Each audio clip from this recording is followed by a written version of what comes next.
Okay, so I'm going to run through what frequently asked questions that you would ask for TREC if you were the first time you were going to do TREC, things that you need to know. So first of all, what do you wear? So we usually just wear what our normal riding clothes are. So good riding boots, I always ride my country boots. Jumpers and hoodies and things like that are absolutely fine. We recommend gloves and obviously your hat. For our PTV, we're going to do it indoors, so we won't need a body protector. The body protectors are just if you are doing it outdoors and there are fixed obstacles. As for your horse, just your normal riding gear. If you have got a running martingale, then you'll need to have a head collar and a lead rope. So that's what you'd need if you've got a running martingale. I'm going to go through some obstacles, and I'm going to take the head collar and lead rope off for some of the obstacles because I don't use it all the time. The hackamoor's not great for leading because obviously the pressure point is on the nose for leading.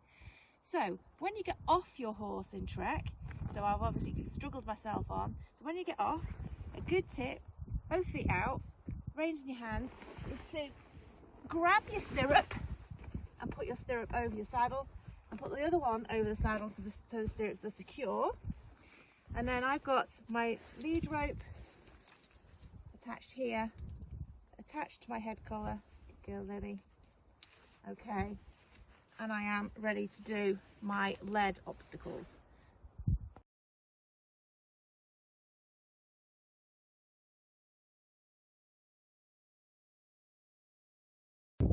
Okay, so I'm going to start off with lead S-bend. You can see the S-bend on the floor over here. My S-bend is just made up of different bits and pieces that I have lying around the field. Your S-bend doesn't have to be exactly right. In the competition we'll measure it out and make sure it is totally right. TREC have got their own S-bend that we use for each competition, so it's fair. But this is just one that I put together that I use for my online. So the idea when you're leading an obstacle, when you've got a head collar and lead rope, is that your reins are secure and they're not going to fall down and dangle. Your stirrups are up, and that your horse walks behind you as though you are, so your horse is walking directly behind you, not running you over and not pushing you out and not getting in front of you like that, okay, and they're walking behind you with just a little bit of space to lead up, but not too much so they're going to fall over. Okay, so give yourself plenty of time to get your horse nice and straight when you go in, and then make sure that you tiptoe to the corners, and your horse should follow you around. One knock is 1 point off to the corners. Carry on going nice and straight on the way out of the S-bend, and I'd probably get 1 penalty for a knock there.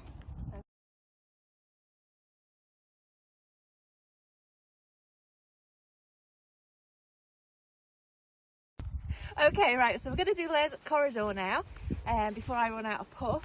So the idea is, this is our corridor over here. The idea is that you either walk or you trot or you run through the corridor. Obviously your trot is going to get you your best mark. I don't know if I'm going to be able to do this, so let's just give it a go. So let's do brilliant falls.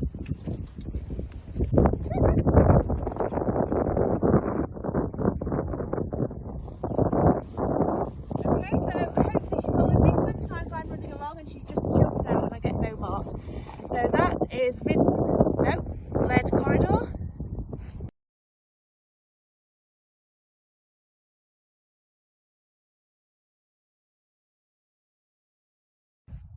Okay, so we're going to have a little go at lead immobility now. So I've just put some cones out. The basics of it is there's an inner circle and an outer circle. You put your horse in the inner circle and then they stand for 10 seconds, or you stand outside the cones of the outer circle. I haven't measured this out, so please don't criticise me for it not being all measured out. I've just pulled them out and hopefully we'll give it a go. So, walk forward to the centre. Don't move the cones. Make your horse stand. Leave the circle. And your horse should stand in the centre of the circle for 10 seconds. horse follows you, you get as many seconds as your horse stands still in the middle of the circle, and then you count for 10 seconds. The judge will tell you when your 10 seconds is up, and then you can return to your horse and say, good girl, stand still. That's lead immobility.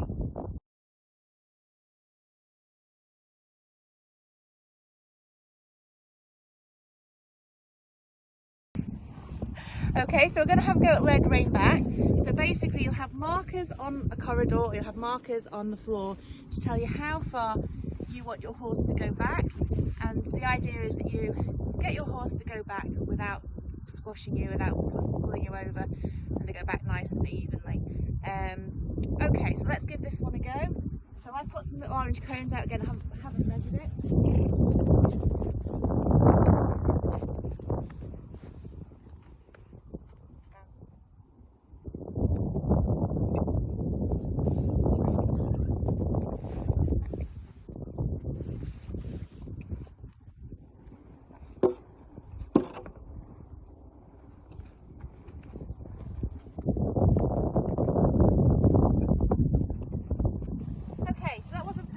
She went out, but we'll give you an idea of what you have to do. If I do it again, she'll probably do it worse, so I'm going to leave it there.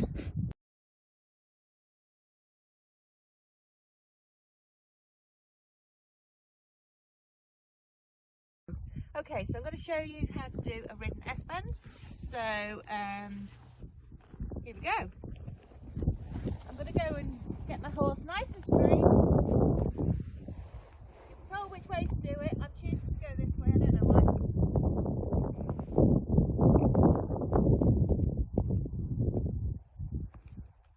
Okay, into the foremost.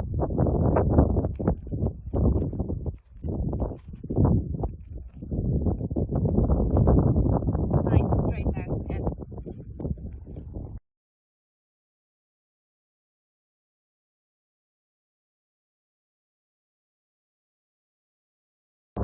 Okay, so to rid immobility, you haven't moved the cones, so you'll have a circle that you're going to be expected to stand in. Ride your pony into the circle, making sure that they are in, and ask them to stand, get yourself settled, and let go of the reins and count for 10 seconds. 1, 2, 3, 4, 5, 6, 7, 8, 9, 10, and then move on.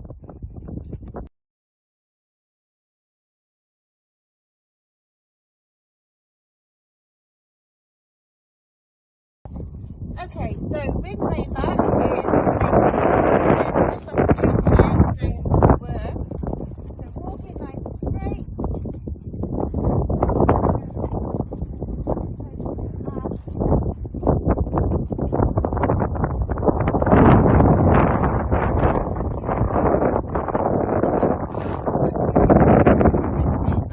That's one touch there.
Okay, so this is a ridden clover leaf, and I'm just reminding myself of the shape that we do because I got it wrong the other day.